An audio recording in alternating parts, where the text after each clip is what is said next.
स्वागत है आपका एक नई वीडियो में। और आज हम देखेंगे नेट और जेआरएफ के बारे में।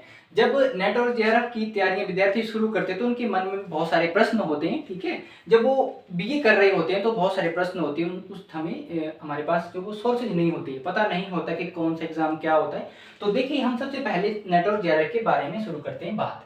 देखिए, नेट जो ये पेपर होता है, इसका जो फुल फॉर्म है, सबसे पहले इसकी फुल फॉर्म हमें पता होना चाहिए। इसकी फुल फॉर्म है नेशनल एलिजिबिलिटी टेस्ट। इसको हिंदी में कहती है राष्ट्रीय पात्रता परीक्षा। और इसको जो कंडक्ट कराता है वो कराता है यूजीसी, ठीक है, यूनिवर्सिटी ग्रांट कमीशन, इनके विश्वविद्यालय अनुदान आयोग, ठीक है, ये कंडक्ट करवाता है।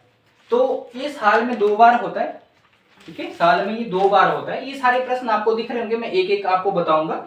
तो सबसे पहले क्वालिफिकेशन की बात आती है, किसके लिए क्वालिफिकेशन कितनी चाहिए या क्या होती है क्वालिफिकेशन। देखिए, जब हम एमए में इनरोल हो जाते हैं, एमए में जब हमारी रजिस्ट्रेशन हो जाती है, उसके बाद हम इसके लिए एलिजिबल हो जाते हैं, यानी कि नेट का पेपर देने के लिए हम एलिजिबल हो जाते हैं, ठीक है। और उसके बाद जब हम एमए कर रहे होते हैं, अगर मान लीजिए आपकी हमारा तीसरे या दूसरे सेमेस्टर में एमए करते करते नेट या जेआरएफ हो जाता है, तो हमें उसके बाद यानी कि जब हमारा जेआरएफ होता है तो उसके तुरंत दो साल के भीतर हमें एमए कंप्लीट करनी होती है। और एमए में हमारे 55% मार्क्स होने चाहिए, ठीक है। इसमें भी कुछ जो कैटेगरीज हैं उनको रिलैक्सेशन मिलता है। उसमें SC/ST है, ठीक है, उसमें SE और ST है, और PWD, ठीक है, इन कैटेगरी को रिलैक्सेशन मिलता है 5% का, ठीक है, इनके 5% इनका रिलैक्सेशन मिलता है। तो हम क्वालिफिकेशन जिसके लिए चाहिए होती है, मिनिमम क्वालिफिकेशन एमए होती है। और एमए भी तभी होती है यानी कि आपका रिजल्ट नेट का जब आपने क्लियर कर लिया, रिजल्ट आने के 2 साल के भीतर आपको एमए कंप्लीट करनी होती है। तो ये क्वालिफिकेशन होती है इसकी। आपको मैंने बता दी कि नेट क्या होता है, नेशनल एलिजिबिलिटी टेस्ट। इसको कंडक्ट कौन करवाता है? यूजीसी, ठीक है। और ये हो गया आपका क्वालिफिकेशन की बात है। और एग्जाम की बात करें तो एग्जाम होता है साल में 2 बार, एक जून में होता है और एक दिसंबर में होता है, ठीक है।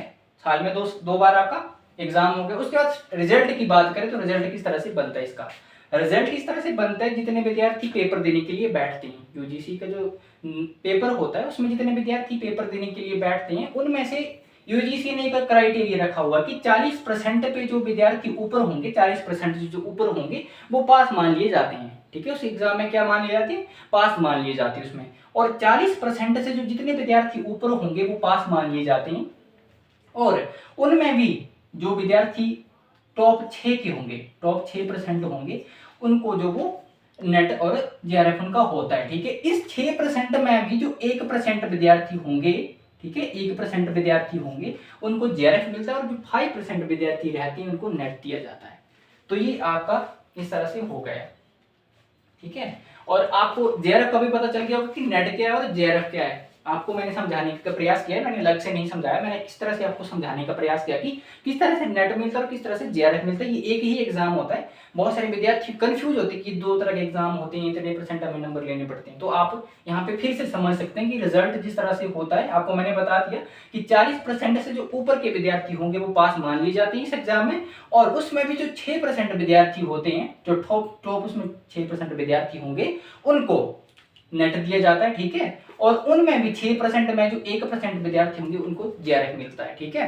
अब मैं बताता हूँ आपको कि जेआरएफ और नेट के बारे में हमें डिफाइन कर दिया उनको, ठीक है। तो अब नेट जो होता है इसकी फुल फॉर्म है नेशनल एलिजिबिलिटी टेस्ट। और हम इसके लिए किसके लिए एलिजिबल हो गए? अब हम एलिजिबल हो जाते हैं कॉलेज कैडर और यूनिवर्सिटी कैडर के लिए, जो कमीशन होता है उसके लिए हम एलिजिबल हो जाते हैं, ठीक है, प्रोफेसर बनने के लिए। और दूसरा, हम पीएचडी के लिए भी एलिजिबल हो जाते हैं, यानी कि पीएचडी का रिसर्च वर्क में हम जाना चाहते हैं, रिसर्च की फील्ड में जाना चाहते हैं, तो रिसर्च के लिए भी हम एलिजिबल हो जाते हैं। और जेआरएफ क्या होता है? देखिए, जेआरएफ वो चीज है, जेआरएफ हमें वो होता है जब हमारी पीएचडी में एनरोलमेंट हो जाती है तो उसके बाद हमें फेलोशिप मिलती है, ठीक है। क्या मिलती है? हमें फेलोशिप मिलती है। इसका मतलब ही है जूनियर रिसर्च फेलोशिप, ठीक है। क्या मतलब इसका? जूनियर रिसर्च फेलोशिप, यानी कि हमें पैसा मिलता है। तो ये आपको लग से होगा। अब उसके बाद करियर अपॉर्चुनिटी की बात करें तो करियर अपॉर्चुनिटी आपको बता दी कि रिसर्च की फील्ड में हम जा सकते हैं, ठीक है, अगर पीएचडी करना चाहते हैं। तो अगर जेआरएफ हैं हम नेट, तो हमें फेलोशिप भी मिलेगी, ठीक है। और उसके बाद कॉलेज कैडर, यूनिवर्सिटी कैडर के लिए हम प्रोफेसर बनने के लिए भी एलिजिबल हो जाते हैं, ठीक है, असिस्टेंट प्रोफेसर बनने के लिए एलिजिबल हो गए। उसके बाद एज रिलैक्सेशन की बात कर लेता हूँ। बहुत सारे विद्यार्थी होते हैं उनको नहीं पता होता कि हम कब तक जेआरएफ दे सकते हैं, कब तक नेट दे सकते हैं। तो देखिए एज रिलैक्सेशन जो है वो SC ST और फीमेल कैंडिडेट जो होते हैं उनको मिलता है, PWD जो कैंडिडेट्स होते हैं उनको भी मिलता है। तो सबसे पहले हम जेआरएफ की बात करते हैं। तो जेआरएफ के लिए हम अप्लाई सिर्फ 30 साल तक कर सकते हैं। कब तक कर सकते हैं? 30 साल। परंतु इसमें अब बात ये है कि जो SC और ST कैंडिडेट हैं और जो फीमेल कैंडिडेट जनरल के भी होंगे, फीमेल कैंडिडेट वो सारी इसमें आ जाती है, PWD कैंडिडेट भी आ जाती है, वो 35 साल तक जो है वो क्या कर सकते हैं? जेआरएफ के लिए अप्लाई कर सकते हैं। ठीक है, 35 साल तक के लिए वो जेआरएफ के लिए अप्लाई कर सकते हैं। परंतु इनमें जो जनरल कैटेगरी के जो स्टूडेंट होंगे वो सिर्फ 30 तक ही अप्लाई कर सकते हैं जेआरएफ के लिए, और नेट के लिए वो उम्र भर दे सकते हैं, यानी कि जब तक नहीं होता वो देते रहें तो कोई बात नहीं, जब हो जाएगा तो अच्छी बात है, हो जाएगा मतलब तो तब वो मान सकते हैं, नहीं तो वो दे सकते हैं, यानी कि बूढ़े भी हो जाएंगे तब भी दे सकते हैं। ठीक है, उसके बाद वैलिडिटी की बात करते हैं। बहुत सारे विद्यार्थियों के मन में इस तरह का प्रश्न होता है कि नेट की वैलिडिटी कितनी होती है, जेआरएफ की वैलिडिटी कितनी होती है, 2 साल की होती है, 3 साल की होती है, 3 अटेम्प्ट होते हैं, 2 अटेम्प्ट होते हैं। इस तरह का कुछ नहीं है, मैंने आपको यहाँ पे बता दिया कि क्या होता है नेट की, इस तरह से कब तक दे सकते हैं, यानी कि कितनी भी अटेम्प्ट दो आप, आपके पे डिपेंड करता है कि आप कब थकते हैं। ठीक है, तो वैलिडिटी की बात करें तो जेआरएफ की जो वैलिडिटी है वो 2 साल की होती है, यानी कि जेआरएफ जब हमारा हो जाता है तो उसके 2 साल के भीतर हमें कहीं ना कहीं किसी न किसी यूनिवर्सिटी में PhD में अपनी एनरोलमेंट करवानी होती है। ठीक है, तो जेआरएफ की 2 साल की वैलिडिटी होती है, और नेट की जो वैलिडिटी होती है वो लाइफ टाइम के लिए होती है, यानी कि हम जो कॉलेज कैडर है, यूनिवर्सिटी कैडर है, वहाँ पे हम कभी भी एग्जाम दे सकते हैं, कमीशन दे सकते हैं। ठीक है, PhD में भी हम इनरोल हो सकते हैं नेट की वजह से। तो ये आपको एज रिलैक्सेशन का भी पता चल गया होगा। उसके बाद हम देखते हैं सिलेबस को।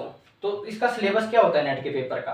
तो नेट के पेपर में टोटल जो क्वेश्चन होते हैं वो होते हैं 150 क्वेश्चन। ठीक है, कितने क्वेश्चन होते हैं? 150 क्वेश्चन होते हैं। उनमें भी से 2 पेपर होते हैं, एक जनरल पेपर होता है जिसको हम कॉमन पेपर कहेंगे, वो होता है आपका रिसर्च एप्टीट्यूड से संबंधित। ठीक है, तो उसमें 50 प्रश्न पूछे जाते हैं, और वो जो होते हैं वो 100 मार्क्स का होता है। ठीक है, उसके बाद एक हमारा पेपर होता है जो सब्जेक्ट हमारा पर्टिकुलर जो सब्जेक्ट है हमारा, एक पेपर वो होता है, और उसमें 100 क्वेश्चन होते हैं। ठीक है, और वो 200 मार्क्स का होता है। इसमें जो सब्जेक्ट है वो कुछ भी हो सकते हैं, Hindi, English, political science, history, geography, जो भी आपके सब्जेक्ट है वो आपका होगा।